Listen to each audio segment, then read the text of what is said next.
Lesson number 10 story the contest. सबसे पहले देखें क्वेश्चन नंबर 1 आज हम डिस्कस करेंगे, तो इसकी मैं आपको स्टेटमेंट पढ़ा देती हूँ। What are various themes of the story the contest by Anna prowl.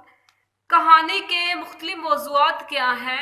तो आंसर में देखें इसकी कुछ मेन थीम मैंने निकाली हुई हैं। पहले हम इसको इन पॉइंट्स को डिस्कस करेंगे, उसके बाद आपको बुक से वर्ड टू वर्ड पढ़ाऊंगी। The main theme is rivalry, mean के मेन थीम किसका है, कंपटीशन का है। When organizer decide competition of long beard, जब ऑर्गेनाइजर जो है डिसाइड करते हैं कि लोगों में लंबी दाढ़ी का कंपटीशन रखा जाए, उन्होंने चीज़ का फैसला किया। Many has to face rivalry, और बहुत से लोगों को एक तो मुकाबले का सामना करना पड़ा, दूसरे लोग एक दूसरे के हरीफ और रकीब के तौर पे शो हुए कि एक दूसरे के दुश्मन, क्योंकि वो चाहते थे कि वो कंपटीशन विन करना चाहते थे। अनदर थीम इज आइसोलेशन, दूसरी जो मेजर थीम हमें नजर आई है वो आइसोलेशन है, तन्हाई। बेसिकली देखें तो आप जो टाउन है वो क्या है, ऐसी जगह पे वाक़ है जो कि बैरन बंजर किस्म की ज़मीन है, वहाँ पे वाक़ है। एक टाउन इज़ आइसोलेटेड, जो टाउन है वो आइसोलेटेड है, तन्हा है।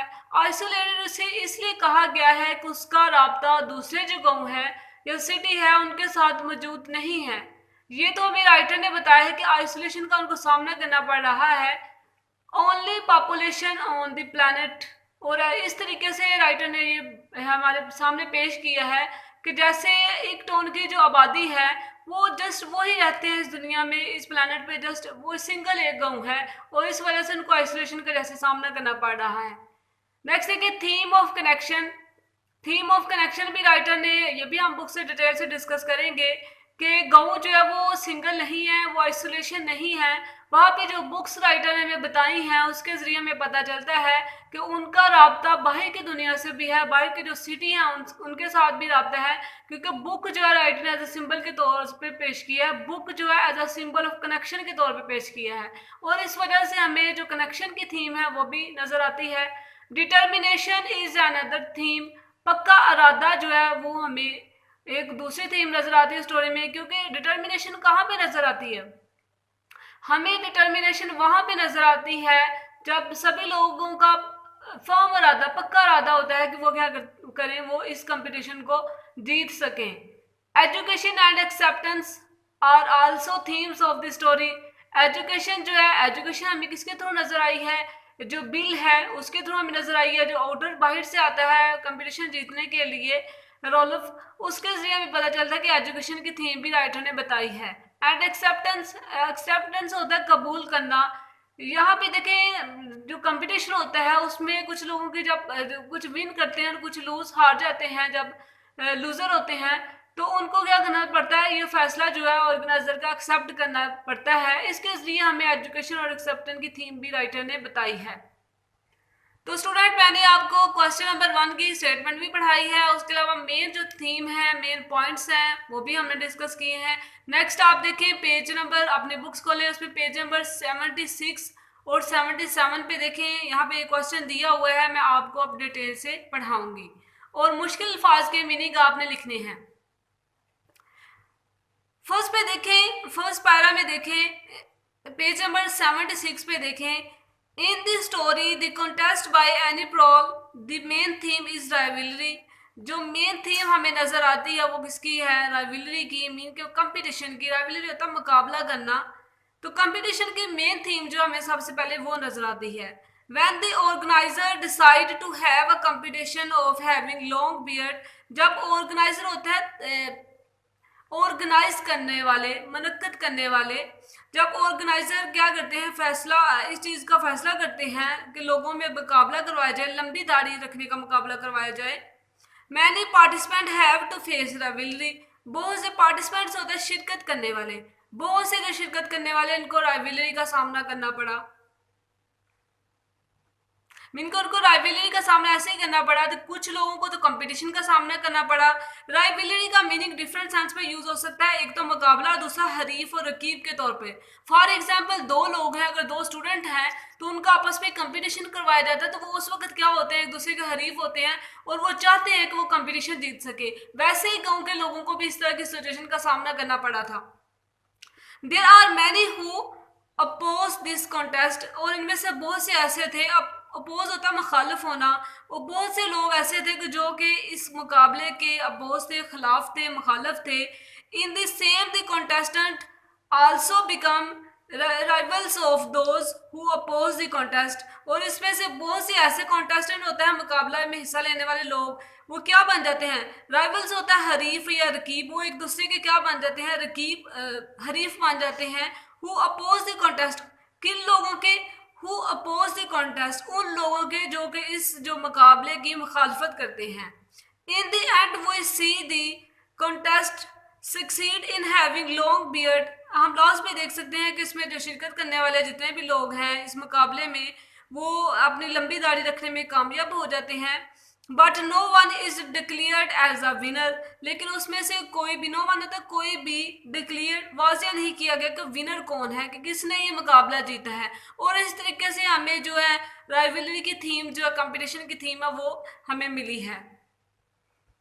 नेक्स्ट पेज नंबर 77 पे देखें, another important theme in the story is isolation. दूसरी जो स्टोरी में हमें मोस्ट इम्पोर्टेंट थीम नजर आती है वो है आइसोलेशन, तन्हाई की।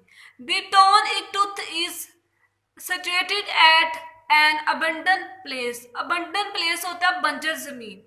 ये गांव जो है ऐसी जगह पे वाक़ है जहाँ पे क्या बंजर जमीन है, लोगों का आना जाना नहीं है, एक तो एक वहाँ पे बंजर किस्म की वीरानी सी जगह है। There is no town near it, और उसके करीब कोई भी दूसरा कस्बा नहीं है। It seem as if it were the only population on the planet, और ये ऐसे दिखाई देता है कि ये जमीन पर क्या है, जस्ट यही आबादी है जो इस प्लैनेट पे रहती है। The inhabitants are also isolated, inhabitant होता बशिंदे, आर आल्सो आइसोलेटेड, वो भी तन्हा है, तन्हा रहते हैं, उनका भी आपस में लोगों के साथ रब्ता नहीं है, जो बाहर के टाउन है उनके साथ रब्ता नहीं है। They live life in the way they want, और वो ऐसे जिंदगी गुजारते हैं जैसे वो गुजारना चाहते हैं। All the time the contest is being held, no one comes from outer, और जितनी भी देर हम देखते हैं कि ये कॉन्टेस्ट होता है, मुकाबला होता है, मुनक्कद होता है जब, तो कोई भी बाहर से नहीं आता इसमें हिस्सा लेने के लिए। In the end of the story, लेकिन स्टोरी के लास्ट पे क्या होता है, a newcomers comes and wins the contest. अब एक न्यू कमर जो है रोल्फ कोपस, वो बाहर से आता है और वो इस मुकाबले को जीत जाता है। यहाँ पे राइटर ने हमें स्टोरी किसकी, एक तो आइसोलेशन की थीम बताई है, और जो न्यू कमर का थोड़ा सा हवाला दिया उसके थ्रू उसने बता दिया कि नहीं, ये लोग आइसोलेटेड नहीं है, बल्कि इनका दूसरे जो टाउन के साथ भी कनेक्शन है। लेकिन यहाँ पे जो थीम हमें समझ आई है वो एक आइसोलेशन की थीम हमने यहाँ पे डिस्कस की है। Theme of connection second para में देखें, पेज नंबर 77 पे सेकंड पैरा में देखें, theme of connection is also important in the story. अब थीम ऑफ कनेक्शन मीन के लोगों का जो आपस में रब्ता है, जैसे देखिए न्यू कमर बाहर से आता है तो वो किस तरीके से लोगों का आपस में रब्ता है, ये भी एक इम्पोर्टेंट थीम है। Though the town is isolates as are the inhabitants, अगरचे जो टाउन है, जो कस्बा है, वो आइसोलेट्स है, तन्हा है, और जैसा कि इसके बशिंदे जो हैं वो भी तन्हाई की ज़िंदगी बसर कर रहे हैं। But still there is a connection, लेकिन फिर भी लोगों का, फिर भी कस्बे का लोगों के साथ जो है ना रब्ता है, उस कस्बे के लोगों का दूसरे कस्बे के लोगों से। In the town there is Silhouette who has many books, basically Silhouette, Bill जो करेक्टर मैंने आपको बताया था उसका नाम है बिल सिलहॉट, जो उसका पूरा नाम है। हु हैज़ मैनी बुक्स, जिसके पास बहुत सी बुक्स हैं। These books connect the town with the outer world, ये बुक्स जो है वो क्या करती हैं, कस्बे को आउटर वर्ल्ड, बाहर की दुनिया से जोड़ती हैं, उसे राब्ते में रखती हैं। कैसे रख सकती हैं, बिकॉज बुक्स जो है वो उसके थ्रू आप डिफरेंट तो स्टूडेंट बुक्स के जरिए मैंने आपको बताया था कि बुक्स के जरिए कैसे रब्ता होता है, क्योंकि आप जब इधर पाकिस्तान में बैठे हुए किसी ब्रिटिश राइटर की बुक पढ़ते हैं तो आप वहाँ का कल्चर पढ़ रहे होते हैं और इस तरीके से आप उनको समझ रहे होते हैं, ऑलमोस्ट उनसे कनेक्ट होते हैं उन लोगों से। Rolf Coppers who comes in the town who is well educated, Rolf Coppers जो कि टाउन में आता है वो भी एक एजुकेटेड पढ़ा लिखा इंसान है।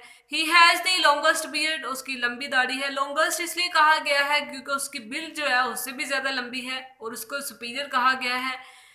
Stilhart is as also well educated, जो बिल स्टील हॉट है वो भी एक वेल एजुकेटेड पढ़ा लिखा शख्स है।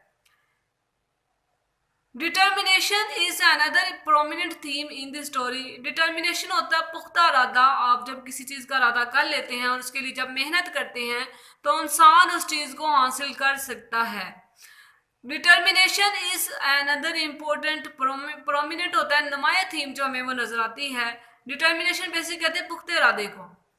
The contestants are determined to win the contest. अब जो कॉन्टेस्टेंट होता है, जो हिस्सा लेने वाले हैं उसमें पार्टिसिपेंट्स हैं, वो उनका पक्का अज़म है, पुख्ता इरादा है कि वो क्या कर सकेंगे, इस मुकाबले को जीत सकेंगे। There are dead serious about to let their beards grow, और वो क्या करते हैं, जानलेवा हद तक कोशिश करते हैं उनकी जो दाढ़ी है वो बढ़ सके। They remain firm till the end of the contest, और वो क्या करते हैं एंड तक, लास्ट तक, इस मुकाबले के लास्ट तक उनको पुख्ता इरादा होता है उनका कि वो मुकाबला जीत सकेंगे। But in the end of the story, लेकिन कहानी के लास्ट पे आप देखेंगे, a new Qamar comes and wins the contest. एक नया जो शख्स है वो कौन है, रोल्फ कॉपर्स, जो बाहर से आता है और इस मुकाबले को जीत जाता है। In this way all their determination goes vain, और इस तरीके से उनके तमाम जितने भी पुख्ते इरादे थे वो क्या कहते हैं, बेकार जाते हैं, क्योंकि बाहर से जो शख्स आता है वो इस मुकाबले को जीत जाता है, जिसका नाम क्या है, Rolf Kuppers. Education and acceptance are also theme of the story. दो हमें थीम्स मिलती हैं, वो क्या है, एजुकेशन और एक्सेप्टेंस। एक्सेप्टेंस होता है कबूल करना, अपनी जीत या हार को कबूल करना। ये दो थीम्स हमें स्टोरी में मिलती हैं। The inhabitants of the town are illiterate, illiterate ना खानदा, वो जो बशिंदे हैं, इनहेबिटेंट्स होता है बशिंदे, कस्बे के बशिंदे, ना खानदा है वो पढ़ना लिखना नहीं जानते। They are indulge in trivial activities, indulge होता है मशगूल हैं, बिजी हैं। इन ट्रिवल एक्टिविटी होता है मामूली किस्म की सरगर्मियाँ, छोटी छोटी सरगर्मियाँ, जैसे देखिए दाढ़ी बढ़ाना, ये छोटी छोटी सरगर्मियों में वो लोग बिजी थे। But Silhouette and Rolfs are well educated, लेकिन जो बिल सिलहोट है और रोल्फ है वो क्या है, वेल एजुकेटेड, पढ़े लिखे हैं। And they also take part in the contest as a fun, और वो क्या करते हैं इस मुकाबले में बस इसलिए शिरकत करते हैं एज अ फन के तौर पर, कि वो फन करना चाहते थे। The inhabitants through contest learn that no one is unique and, अब देखिए वो लोग इनहेबिटेंट जो उस कस्बे के लोग हैं वो क्या सीखते हैं, इससे सीखते हैं कि नो वन इज यूनिक, कोई भी बेमिसाल नहीं है इस दुनिया में। And that there are many other who are superior to them, कि इस सुपीरियर होता है आला, मीन कि वो जस्ट आला नहीं है, सुपीरियर नहीं, उनसे सुपीरियर भी कोई और हो सकता है। जैसे बाहर से आया तो वो मुकाबला जीत जाता, वो इनसे सुपीरियर था उनके मुताबिक। In the same way the participants also accept this fact, और इस तरीके से पार्टिसिपेंट्स होते हैं शिरकत करने वाले, वो इस फैक्ट होता है हकीकत को तस्लीम करते हैं। When the new Qamar comes, जब न्यू कमर बाइट से आता है, रोल्फ कॉपर्स आता है। The guy's breed is luxurious to a comical degree, और उस जो रोल्फ कॉपर्स है उसकी जो दाढ़ी है बहुत ज़्यादा शानदार थी, बड़ी थी। दे ऑल बिकम लूजर, वो तमाम लूजर बन जाते हैं, गाँव के जो लोग हैं, क्योंकि वो इस मुकाबले को जीत नहीं सके। And accept the new comer the winner of the contest, और कबूल करते हैं कि जो न्यू कमर है वो क्या है, विनर है इस मुकाबले का। और इस तरीके से हमें जो एजुकेशन और एक्सेप्टेंस की थीम हमें इस कहानी में मिलती है। तो ये था स्टूडेंट लेसन नंबर 10 का क्वेश्चन नंबर 1 जो मैंने आपको पढ़ाया है। डिफरेंट इसमें थीम्स थी वो मैंने आपको पढ़ाई हैं। तो सबसे पहले मैंने आपको स्टेटमेंट पढ़ाई, और उसके बाद देखिए जो मेन थीम है राइवलरी की, कंपटीशन की, वो मैंने आपको बताई कि लोग किस हद तक सीरियस थे और किस तरीके से वो अपनी दाढ़ी बढ़ा रहे थे इस कंपटीशन को जीतने के लिए। एंड अदर थीम वो जो मैंने आपको पढ़ाई है आइसोलेशन की, ये भी मैंने आपको डिटेल से पढ़ाई कि गाँव कैसे तनहा था, एक टाउन इज आइसोलेटेड, तन्हा है वो कस्बा, only population on the planet, और ऐसे दिखाई देता है ये जस्ट अकेली आबादी है इस दुनिया में, इस प्लानट पे। थीम ऑफ कनेक्शन मैंने आपको डिटेल से पढ़ाया है कि उन लोगों का कैसे रब्ता है दूसरी आउटर वर्ल्ड से। डिटर्मिनेशन इज अनदर थीम, उसके बारे में मैंने आपको बताया है कि किस तरह तरीके से उनका पुख्ता इरादा था कि वो इस मुकाबले को जीत सकें। Education and acceptance are also themes of the story, और एजुकेशन और एक्सेप्टेंस कबूल करना किसी अपनी जीत को या हार को, और ये दो थीम्स भी मैंने आपको डिटेल से बुक से पढ़ाई हैं। तो स्टूडेंट ये आपने क्वेश्चन अच्छे तरीके से, क्वेश्चन नंबर 1 अच्छे तरीके से याद करना है। याद करने के बाद आपने इसको ज़बानी लिखना है और डिटेल से इसकी थीम जो आपने पढ़नी है।